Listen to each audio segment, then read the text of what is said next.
A very good evening everybody. मैं divine power शोभा आप सभी का बहुत बहुत स्वागत करती हूँ अपने आज के वीडियो में। कैसे हैं आप लोग?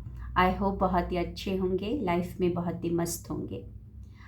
आज ये जो मैं वीडियो बना रही हूँ अभी, ये वीडियो ना ही लॉ ऑफ अट्रैक्शन के ऊपर है, ना ही मैनिफेस्टेशन, ना ही स्वर विज्ञान, ना ही कोई मोटिवेशन।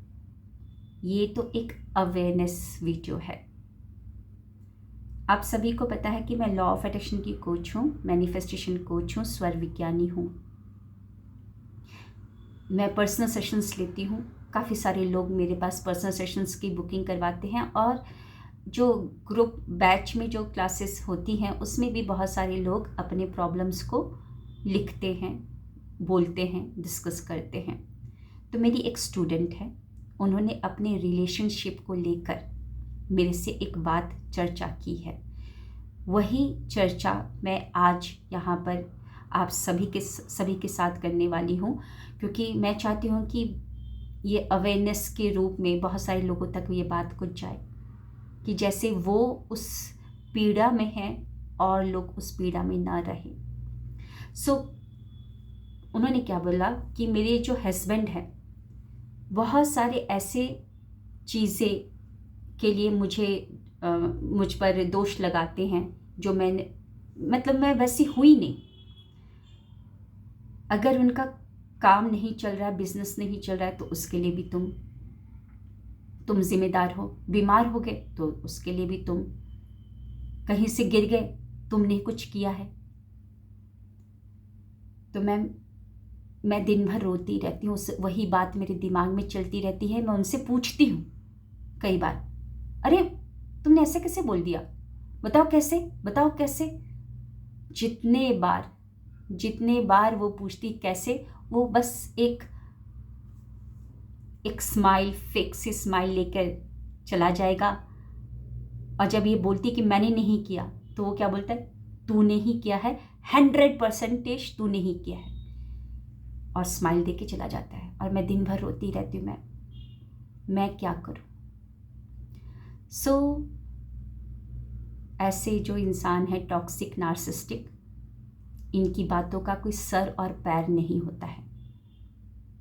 ये इसी तरीके से लोगों को कंट्रोल करना चाहते हैं। वो एक तरीके का उनका रडार चलते रहता है और वो सीधे लोगों को ही अपने रडार में जाकर, मतलब उनका रडार वहीं पर रुक जाएगा। अगर आप उनकी बातों को हाँ, मतलब कि बातों पे रोने लगते हो, एकदम भोले से रहते हो, सबको खुश करना चाहते हो, तो वो आप उनकी रडार में आ चुके हो। अब वो आपको इसी तरीके से परेशान करेंगे। होते तो वो एक नंबर के डरपोक है, लेकिन वो बोलते हैं वो तो, मतलब अपने जीवन में जो भी खराब सिचुएशन चल रही है, आर्थिक तंगी हो या स्वास्थ्य में परेशानी हो, रिलेशनशिप में कुछ भी बवाल मचा हो, उसकी वो ओनरशिप नहीं लेते हैं। वो तो देवता होते हैं ना, वो तो अपने आप को भगवान का अवतार समझते हैं, परशुराम का अवतार समझते हैं, राम का अवतार समझते हैं।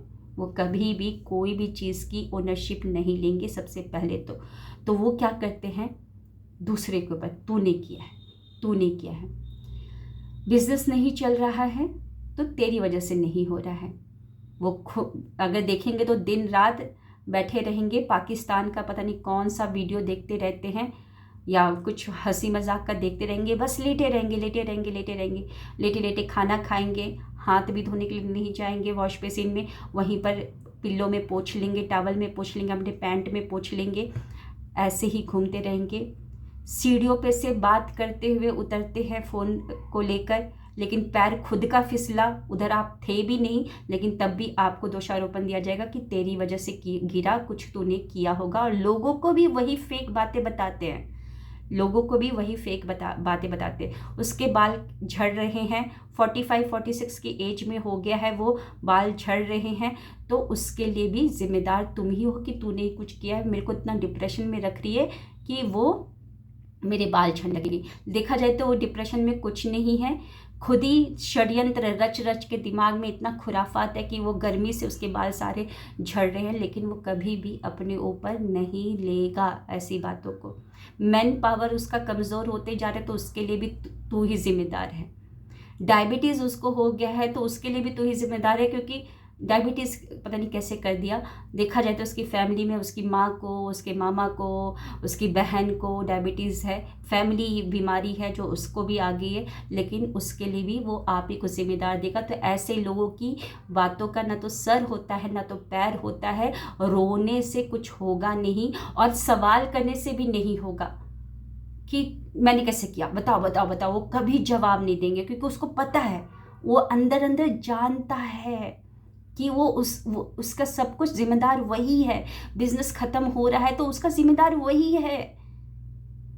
दिन भर फोन पे लगा रहता है, दिन भर फोन पे लगा रहता है, बोलता है कि मैं ऑफिस जा रहा हूँ, लेकिन वहां पर फिर सो जाता है नीचे। तो ऐसे लोगों का सर पैर नहीं होता है। तो रोने से कुछ नहीं होगा, और एक्सप्लेनेशन मांगने से कुछ नहीं होगा। आपके हाथ कुछ नहीं आने वाला, क्योंकि ये लोग तो भगवान के देवदूत होते हैं जो इंसान के शरीर में आ गए हैं और दुनिया को बदलने वाले हैं ऐसे लोग। तो ऐसे भगवान लोगों से कुछ भी मत पूछिए, है ना, कुछ भी मत पूछिए। आराम से आप ना, जैसे वो हंस रहा है ना, हंसते हुए जा रहा है, तो आप भी उसको बोले क्या तुम भी एकदम फालतू बातें करते हो, बस अपना काम में। क्योंकि अगर आप रो दिए, अगर आप डिप्रेशन में गए, वो तो वही चाहता था कि दिन रात आपके दिमाग में उनकी वो बातें घुसती रहे, चलती रहे, कि आपका एनर्जी पूरा ड्रेन आउट हो जाए, आपका ऑरा एकदम कमज़ोर इंसान की तरह हो जाए, और वो फिर आसानी से आपके ऊपर कंट्रोल कर पाए और कंट्रोल कर पाए। वो चाहता था, यही चाहता था। तो अपनी पूरी, हमको कमज़ोर नहीं पड़ना है।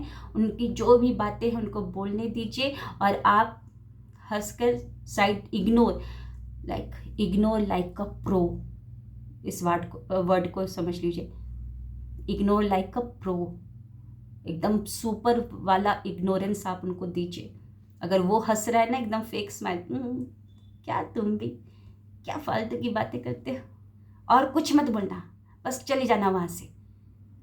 जिस दिन आप उनकी बातों का आप पे फर्क पड़ना बंद हो जाएगा, ये आपकी जीत है, उनकी हार है। और बनने दीजिए उनको प्रभु परशुराम का अवतार, देव वेद व्यास का अवतार बनने दीजिए उनको अपनी दुनिया का हीरो बनने दीजिए, और बनने दीजिए उसको, ठीक है। बस आपको उनकी बातों का अपने ऊपर असर नहीं पड़ने देना है। क्योंकि कहा जाता है ना कि चाइना में अगर पेड़ को काटना होता है, पेड़ को मारना होता है, तो ऐसे नहीं मारा जाता है, काटा नहीं जाता है, उसको गालियाँ दी जाती है। आपको मारने की प्लानिंग की जा रही है, धीरे धीरे धीरे धीरे गाली दे रहे इस तरीके से। तो आपको एक्सेप्ट नहीं करना, सुनना नहीं है, कान बंद करके अपनी मस्ती में रहिए और अपना आगे बढ़ते रहिए। चलिए जी, मिलते हैं नेक्स्ट वीडियो में। Thank you, wish you wealth.